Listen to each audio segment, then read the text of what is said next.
बाबा आपके दोस्त रूमी साहब आए हैं। हाँ हाँ बुलाओ नून। जी सर।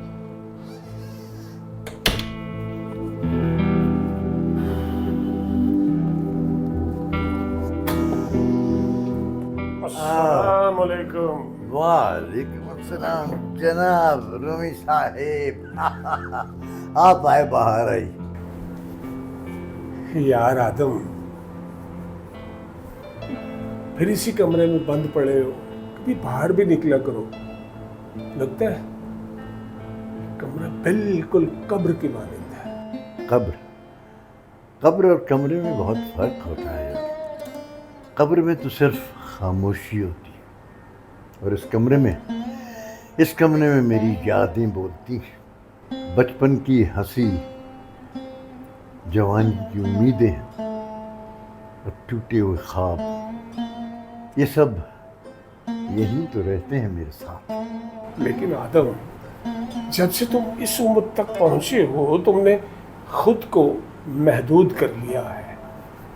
दोस्त, यार, कहे सब भूल गए हो। ये बिल्कुल तुमने अपनी दुनिया को छोटा सा कर लिया है। नहीं नहीं नहीं रूमी, नहीं। दुनिया छोटी नहीं हुई रूमी। दुनिया तो बस यूँ समझ लो कि सिमट कर इस चार दीवारी में रह गई। ये मेरा बेड, ये दो कुर्सियाँ और ये खस्ता सा आईना, बस अब तो यही मेरा जहान है। बाहर की दुनिया तो बोझ जैसी लगती है। यहाँ कम से कम शोर तो नहीं है, कोई बोझ तो नहीं है। ये मेडिसिन बॉक्स भी तो तुम्हारी तन्हाई का साथी बन चुका है। ये मेडिसिन बॉक्स कब तक तुम्हारा साथ देगा? हाँ ये दवाइयों का डब्बा, ये भी एक दिन चला जाएगा, लेकिन ये कमरा तो बाकी रहेगा। ये दीवारें मेरी सांसों से वाकिफ है, मेरी बेख्वाबियों की गवाह है। रिश्तेदार, दोस्त सब बदल जाते हैं यार, मगर ये कमरा ये नहीं बदलता।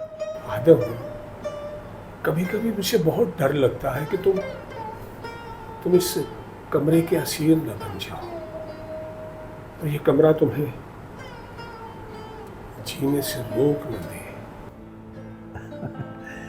ये कमरा मुझे जीने से तो नहीं रोकता ना, ये तो मुझे जीने का हुनर सिखाता है।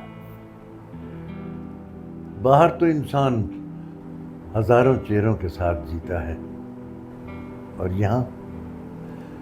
यहाँ मैं सिर्फ एक चेहरे के साथ जीता हूँ, असल चेहरे के साथ। फिर भी आदम, मेरा दिल चाहता है कि हम दोनों कहीं बाहर बैठ के चाय पिए, हवा को चेहरे पे महसूस करें, पुराने दिनों की तरह कहे लगाए।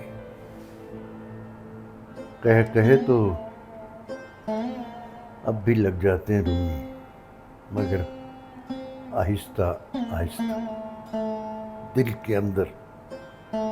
बाहर की हवा कभी कभी याद आती है, मगर ये कमरा मेरी छांव बन चुका है, मेरी पनाहगाह, जहां मैं वक्त के जख्म चाटता हूँ और कभी कभी मुस्कुराता भी हूँ। तो क्या तुम्हें तन्हाई से मोहब्बत हो गई है? तन्हाई से नहीं, सच्चाई से।